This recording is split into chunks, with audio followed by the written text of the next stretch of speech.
C'est ce qu'on oublie un petit peu parfois dans le monde de l'entreprise, où on est à la recherche de budget, où on est à la recherche de chiffre d'affaires, de profit, de parts de marché, de choses comme ça. Et on a tendance peut-être un petit peu parfois à oublier l'homme.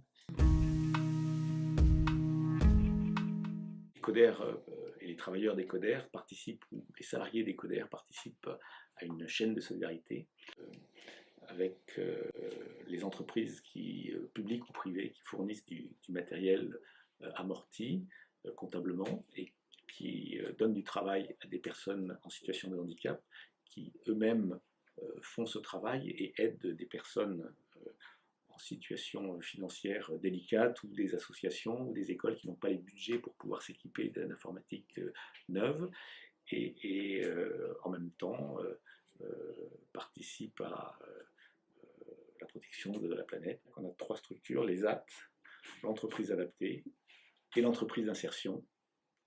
Les 2 premiers s'adressant à des personnes touchées par cette maladie psychique. Heureusement, on espérait plus au début, quand on a conçu ce projet, que les passerelles de l'un à l'autre seraient possibles et qu'on arriverait un petit peu à reconduire vers l'emploi les personnes en souffrance psychique, et c'est pas aussi facile que ça. La situation de la souffrance psychique est plus délicate dans le monde du travail. Néanmoins, je crois que ces personnes ont leur place également, parce qu'ils ont toute leur intelligence, leur sensibilité, et qui peuvent aussi apporter à ces structures. Et j'ai choisi Coder par rapport à l'ensemble de son projet. C'est-à-dire qu'effectivement, c'est pas juste des ateliers séparés, c'est une grande chaîne de production. Donc il y a des transmissions de savoir-faire, de savoir-être. Effectivement, on les suit au plus proche, on suit leurs projets professionnels. Vis-à-vis des clients, j'ai appris à garder mon sang-froid, malgré que le naturel, quelquefois, revient au galop. Et après, on n'est pas parfait et on avance et on apprend de tous les jours. La priorité, c'est plus l'emploi, et l'emploi pour les personnes en souffrance psychique.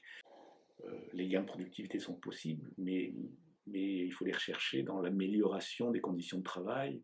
Une personne en situation de handicap peut créer une certaine solidarité avec l'ensemble de l'équipe, et je crois qu'il y a aussi un optimisme et un rayonnement joyeux qui se fait sentir.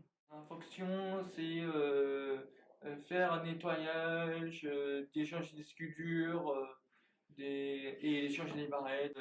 J'adore être écodeur parce que ça m'a fait plaisir d'être venu ici. Et donc, c'est pour ça que j'adore les gens quand ils sont sympathiques, qui sont de l'optimisme. Parce que ici, à Ecoder, je trouve très bien l'optimisme.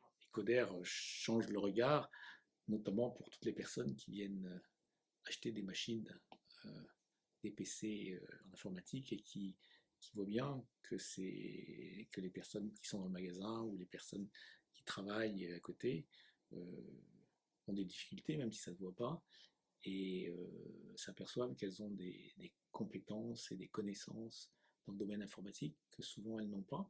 Et finalement, une entreprise, c'est une entreprise de visage et d'hommes.